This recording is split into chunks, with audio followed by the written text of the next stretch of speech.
সুপ্রিয় দর্শক, আপনাদের ভালোবাসা আসলাম এক অসহায় মেয়ের কাছে। আমরা শুনবো তার জীবন কাহিনী। আসসালামু আলাইকুম। জি, ওয়ালাইকুম আসসালাম। হ্যাঁ আপু, কেমন আছো? হ্যাঁ, ভালো আছি আল্লাহর রহমতে, আপনাদের দোয়ায়। আপনি কেমন আছেন? আল্লাহ তালা খুব ভালো আছে। তোমার নাম তো লিজা, জি হ্যাঁ। বাড়ি তো নওগাঁ জেলাতে না? জি হ্যাঁ। আচ্ছা, যাই হোক, আগেও তুমি ভিডিও করেছো আমার এখানে, জি। এখনও তো তুমি সাড়া পাওনি না? না। এটা কি আমাদেরকে দায়ী করো না তোমার ভাগ্যকে দায়ী করো? কি বলবো, আমার ভাগ্যই। যখন আপনাদের এখানে হাজার হাজার মেয়ে আসে, তারা হচ্ছে কারো না কারো জীবনের সঙ্গে জড়িয়ে যায়, তাদের ভালো সংসার হচ্ছে, পরিবার হচ্ছে। এখানে আমি এখনও এইভাবে, আমার তো খারাপ লাগে। এটা বলবো যে আমার ভাগ্য খারাপ, আমার কপাল খারাপ, এরকম কিছু একটা মনে হয়। হ্যাঁ, বুঝতে পারছি। বাকিটা আচ্ছা, তোমার আল্লাহর কি যৌথ ফ্যামিলি ভালো লাগে না সিঙ্গেল ফ্যামিলি ভালো লাগে? যৌথ ফ্যামিলি ভালো লাগে। যৌথ ফ্যামিলি ভালো লাগে, এমনটা কেন? কারণ আমি, আমার দাদু, আমার যারা ছিল, আমার বাবাও ছিলেন, এখন আমার বাবা নেই, এক পরিবারে বড় হয়েছি। যদিও অনেক দরিদ্র, আমার বাবার সংসার, আমার বাবা যার যার সংসার শেষে দেখতো।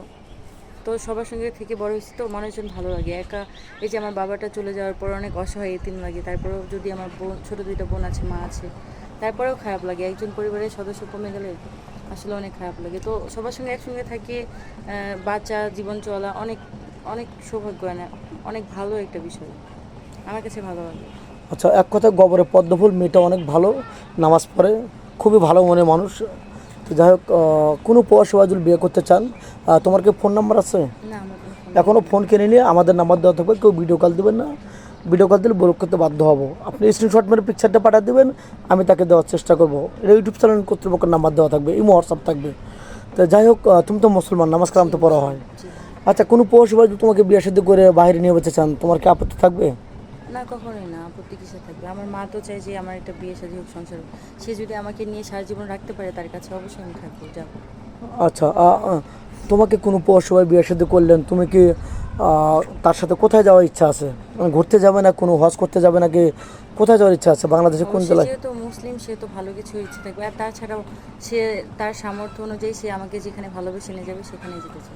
মানে স্বামীর খুশি তোমার খুশি নাকি? এরকম। যাই হোক, একটা স্বামী স্ত্রীর কাছে যেটা চায়, একটু ভালোবাসা, সে কষ্টে থাকবে, সে 12 ঘন্টা ডিউটি করে এসে একটু স্বামী চায় কি স্ত্রী একটু ভালোবাসা, না একটু ভালো কথা বলবে, একটু স্বামীকে কেয়ারিং করবে, এটুকুই তো স্বামীর চাওয়া নাকি?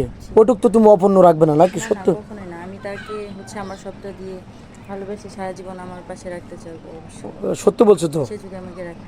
আচ্ছা, পরে তো প্রতারণা বা সলসাতুরি বেমেনে করবে না? না না, কখনো। ও, আচ্ছা, যাই হোক, বাংলাদেশের 64 জেলা কোন জেলাটা তোমার ভালো লাগে?